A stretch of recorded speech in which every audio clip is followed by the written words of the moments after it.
can forget yourself, can diminish your ego, then maybe you will actually perform better. And this notion of self-forgetting is what General Malik also talked about, focus. And you remember that famous scene in the Mahabharata where Drona asks Arjun, what do you see, when he's aiming at the bird?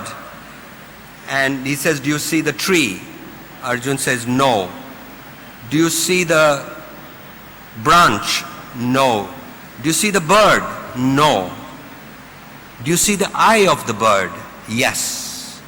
So that's the kind of focus which results in self-forgetting.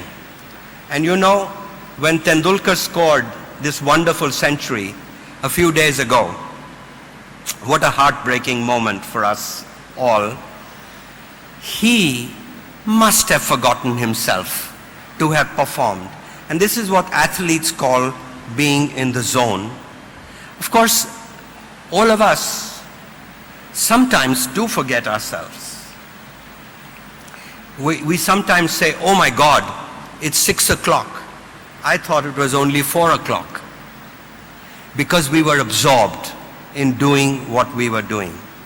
And every CEO in every company would love to see his employees behave in this highly motivated, focused way.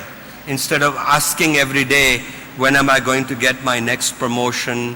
Why is my office smaller than my neighbors? And all that negative energy that we bring to our work. So this idea of Nishkam Karma is what I have reflected on in chapter 5 of this book. And I've asked the question, can ordinary human beings behave this way?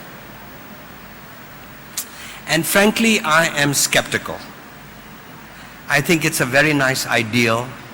I think it's like Marx's ideal of equality. But ordinary people, I don't think the ego can shrink that far.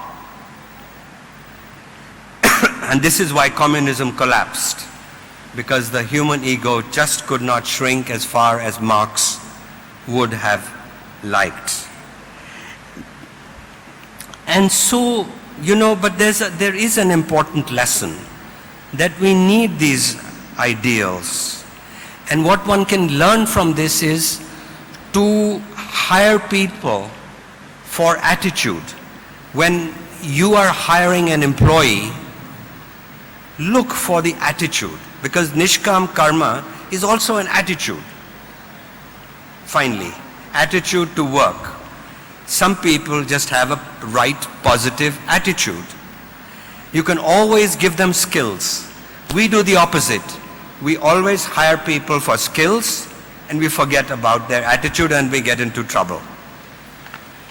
Anyway, let me close now and let me just say to you that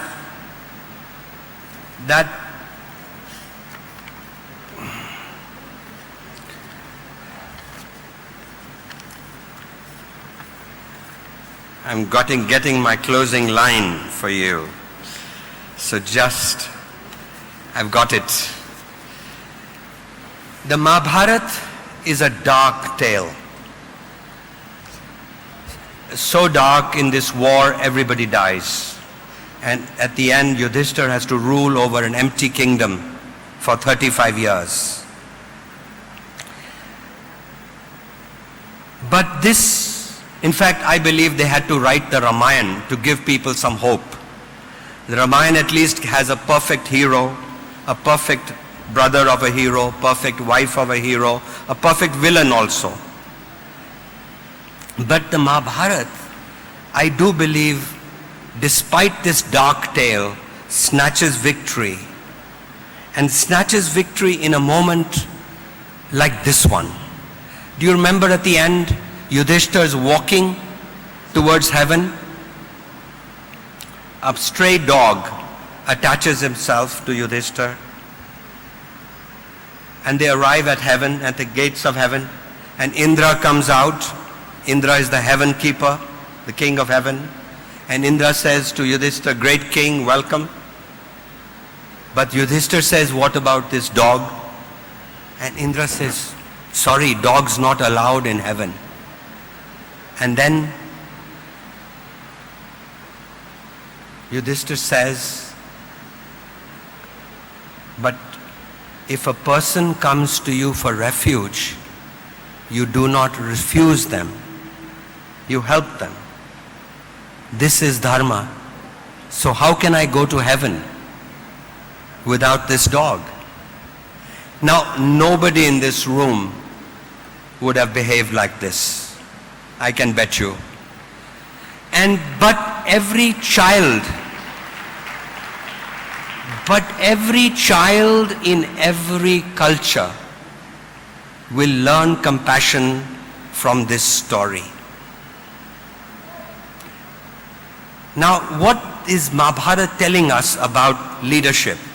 What it's saying is that finally an act of goodness is one of the very few things of worth, of genuine worth in this world. We may all be in the gutter, but some of us are looking at the stars.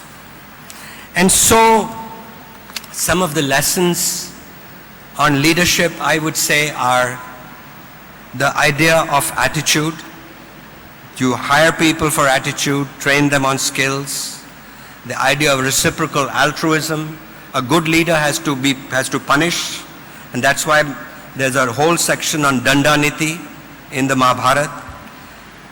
You need determination, you need humility, and finally you need the balance of dharma. That balance which Ramalingam Raju crossed in the Satyam scandal. We should have ambition, but not cross the balance of dharma. Thank you.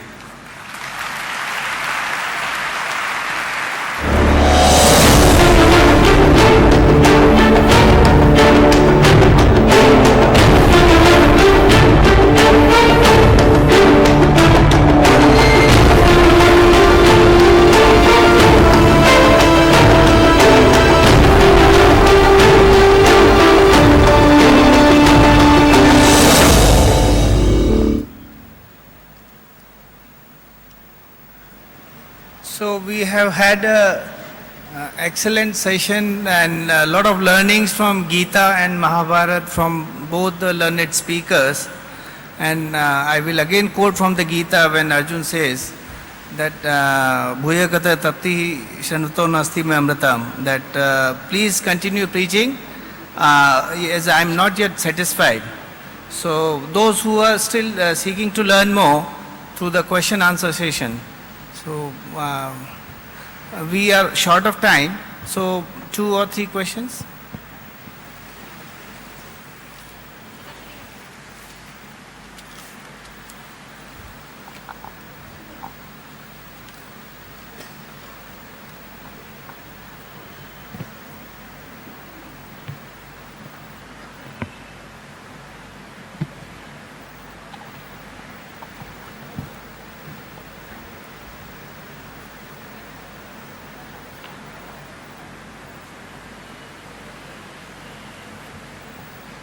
Hello. Questions from the audience? Yeah, hello. Here. Yeah, please speak. My name is Sunil Alakhandi. I am from Force Motors. My question is for both from Kargil to Kurukshetra is there whether any role is there for humor in management or in war?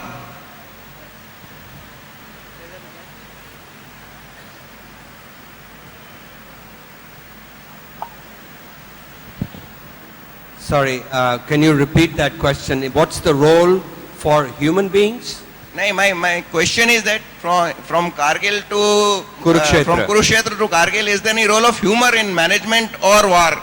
Humor. Yeah. Laughter. No, it's humor only. Of course, there's a tremendous role for humor in management, and certainly it is a